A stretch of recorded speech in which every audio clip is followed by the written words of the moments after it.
For the past 3 months, we've been working on an investigation into shopping centre beauty salons. It began after we were contacted by dozens of customers who've had IPL and laser treatments. And as you're about to see, the results are quite shocking.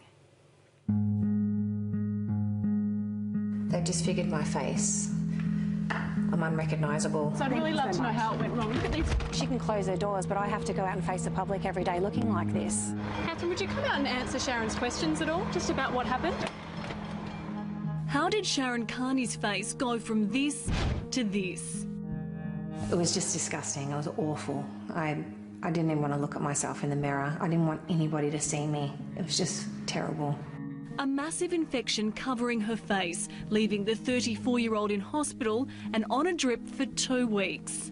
The doctors were horrified when I went into the emergency department. Sharon's face stayed inflamed for 6 months after what she says was a failed IPL photorejuvenation treatment. It just kept on getting worse. A year and a half on, her skin is still red and patchy. There are dents on her cheeks and Sharon wants answers. We're not interested in making any comment. Are you Catherine? Yes. Can I just show you these photos? I'd really love to know how it went wrong. Look at these. Just rude. They don't want to speak to you on the phone, they don't want to speak to you face to face. It's just ridiculous. There's no common courtesy at all. Sharon was treated at this clinic, Beauty on Rose in Essendon. Before the procedure, she had minor acne on her face and claims the therapist told her this treatment would help. She took off all my makeup and said, "Oh, I can see that you've got some acne there," and proceeded to squeeze the boil that I had, which was excruciatingly painful. She wasn't wearing any gloves, and then performed the IPL procedure. So the doctors said that where she'd squeezed the boil, it had caused an open wound, and she's then performed the IPL over the top of it, and the heat has spread the infection right across my face. We contacted the salon owner, Catherine Powell, and asked for an interview. She refused and offered this statement. We need to confirm that at no time did we perform any extractions on Mrs. Carney's face. This allegation made by our customer is an outright untruth, and it is defamatory for her to make this allegation. Sharon says she stands by her claims, and she wanted our cameras to come with her when she confronted the salon operator. But we didn't even get inside before Catherine called the police. This is Sharon's face. Sorry about what's happened to your face. And That's okay. The Sharon's questions at all, just about what happened? Catherine then phoned her lawyer. But you can stay here all day if you wish, but she's not coming out. The salon has previously offered Sharon a $200 refund, which she refused. She can't afford a lawyer, and at the end of the day, it's her word against Catherine's. Sharon is just one of dozens of people who we've spoken to during our investigation into laser and IPL treatments. This woman had IPL in Capalaba in Queensland to remove pigmentation on the neck and chest. She ended up with second-degree burns. This lady had IPL on her back and chest in Sydney's CBD to remove freckles before her wedding. The therapist no longer works there. And this woman had IPL hair removal on her legs in Albury. 6 months on, she's still scarred. Very little training is given, as far as I understand, on how to treat complications if they arise. There are currently no national guidelines for either IPL or laser. I have heard of some people getting as little as 6 hours training and then starting to use the machine, and some people have even less training.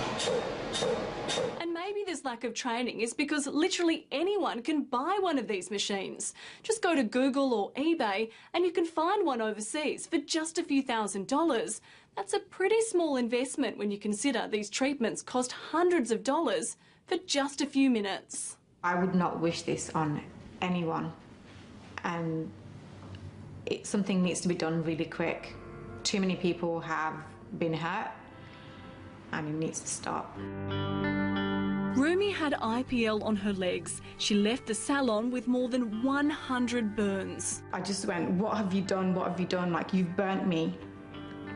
And she just sort of looked at me and didn't know what to say. Rumi says she complained of pain during the procedure, but claims she was told pain is normal. By the end, Rumi says she was hysterical. I was in so much pain. I was shouting and crying, and she just left the room. She just left me there to go and get somebody else because she didn't know what to do. Rumi called her fiancé Martin, who rushed to the salon. He came to the salon. They told him to take a seat and they wouldn't let him through, and he said, well, if you don't let me through, you know, I'll just go into every room and find my fiancé. If you did it to someone in the street, you'd go to jail. So why should it change if you're in a clinic? These are the skin type settings there. So Rumi had the procedure done here at Nirvana Beauty in East Gardens. Owner Suzanne Akil blames Rumi for the burns. She claims the machine settings were correct and believes Rumi was out in the sun prior to treatment, causing the burns. it was as a result of her not following what she was told to do at home and avoid sun exposure. At no point was she in any sunlight. That's what angers me the most, is that the blame was on Rumi and no accountability from their side about what they'd done. The therapist who did Rumi's procedure no longer works at the salon, but Suzanne says all her operators are trained. They all hold certificates in laser training. So is that like a couple of day course thing, or what's that? It's actually an online course that they all attend and then they pass an exam. That's basically the industry standard at the moment. As soon as I walked out, I was just in incredible pain. The first sort of 6 to 12 hours were just excruciating. Mike was also burnt on his chest during an IPL procedure for hair removal. So I was basically covered from my neck down to my sort of waistline with these black lines in all different patterns all over my body. Mike was treated here at Skin Deep Medspas in Como, Perth. He claims not only to be burnt, but the cream the salon gave him to help with his injuries could have made it worse. The first cream that the girls there gave me, I took back to the office to apply, and when I actually read the instructions, it said on there, do not apply to broken or irritated skin, and of course I was covered in burns. So I took that back to them and they said, oh geez, sorry. Well, even the best plastic surgeons have cases where, you know, something might not go to plan. Helen Golisano, the salon owner, claims her therapists are well trained. Each does a 4 to 5 day training course and all are supervised for the first few months on the job. Helen believes the machine levels were correct and doesn't understand what went wrong. I don't know. I actually can't answer that question. I wish I could. I don't really know. They need to set up a set of regulations. We'd like to see that in place by the beginning of 2013 at the latest. Dr Susan Austin and the Cosmetic Physicians Society of Australia have been demanding national legislation for more than a decade.